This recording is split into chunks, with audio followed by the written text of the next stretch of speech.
thing about a kettlebell windmill is that it is a triplanar movement or a multi-dimensional movement. So in regards to exercise phys, your body works in multiple planes, all right? You have your transverse plane or horizontal plane, your frontal plane, which will be going front to back. Now, the kettlebell windmill in and of itself does all those things, right? I'm pressing the kettlebell vertically, so I'm working that sagittal plane, that side-to-side plane. We're pressing it vertically. All right, we're driving the hips back, so we're working still, again, that sagittal plane. The rotation is going to work the transverse plane, so the rotational plane. So whenever we're rotating downward, we're going into that frontal plane, but we're also rotating down into a transverse type of or horizontal plane type of motion, right? So the next thing we're going to do a contralateral kettlebell to glute bridge press. So that sounds weird. So what we're going to do is a single leg glute bridge, and we're going to press it with the opposite hand.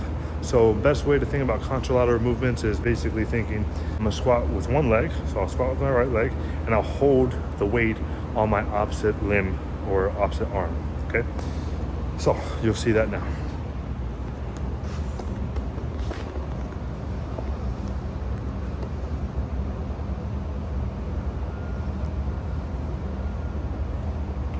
Now, best thing to do when it comes to this is making sure that our knees are 90 degrees, all right? We're having majority of our shoulders on the bench, so we don't slide off the bench.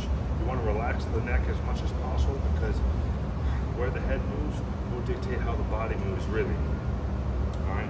We want to drive through the glute as much as possible. If you feel any tension in the hamstring, that might be because your glutes aren't firing properly and you might be eliciting more extension from the hamstring than from the glute.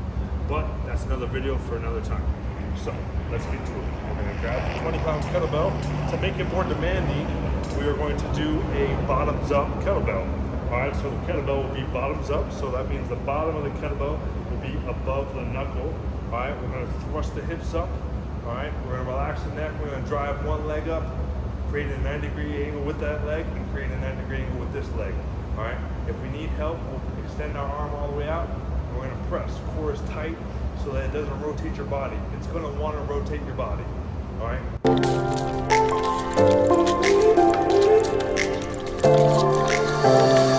Okay, now we're going to go to a kettlebell swing. We're going to use a 16 kilo, which is going to be roughly 36 pounds or 35 pounds, all right? Now, with a kettlebell swing, we want to elicit a lot of glute flexion or extension, a lot of glute extension and power. All right, so one good way of doing a kettlebell swing is the snapping motion that you would do if you were a center for football, for example. So the kettlebell could be about a foot to a foot and a half away from you. So you're gonna go flat, we're gonna hip hinge down, we're gonna grab the kettlebell.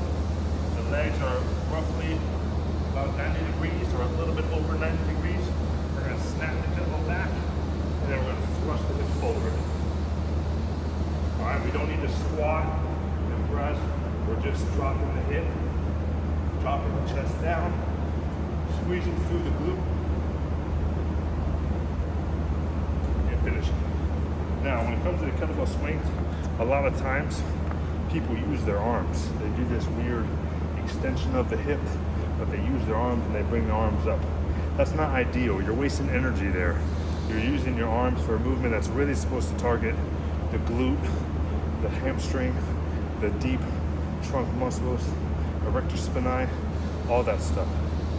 And the great thing about the kettlebell swing is that it's extremely powerful. If you're trying to be an athlete, I advise doing kettlebell swings because think about it, whenever we're running, we're jumping, we're doing anything explosive, we're doing a triple extension of the lower half of your body. So you're doing extension of the ankle, extension of the knee, extension of the hip. And whenever we go from there, you'll get that same extension through the kettlebell swing. Granted, you might not get a lot of ankle extension or plantar flexion of the ankle, but you get a lot of hip extension and knee extension. And those are both found in jumping and sprinting. Now, the next thing we're gonna do a kettlebell bottoms up press.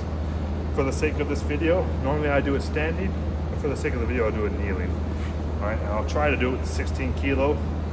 I don't want to stress my elbow too much, but we'll see how it goes.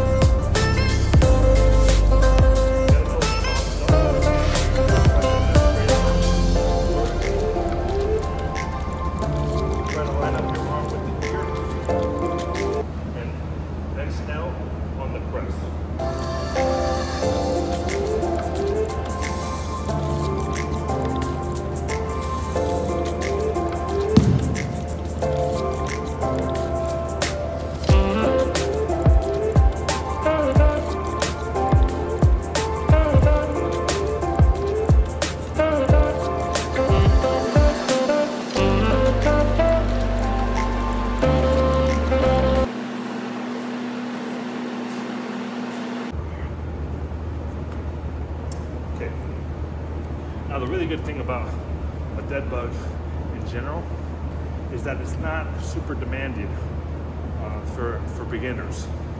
It is demanding in regards to coordination and in regards to synchronicity of the arm and leg, but once you get the hang of it, it's pretty simple.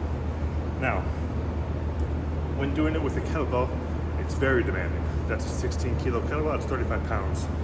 All right, you're eliciting a response from your serratus anterior muscles, from your pec minor, from your back muscles, from your rear delt, from a lot of muscles, aside from your core stabilizers, from the local and global stabilizers, and then also from the lumbopelvic hip complex, which is just your hip.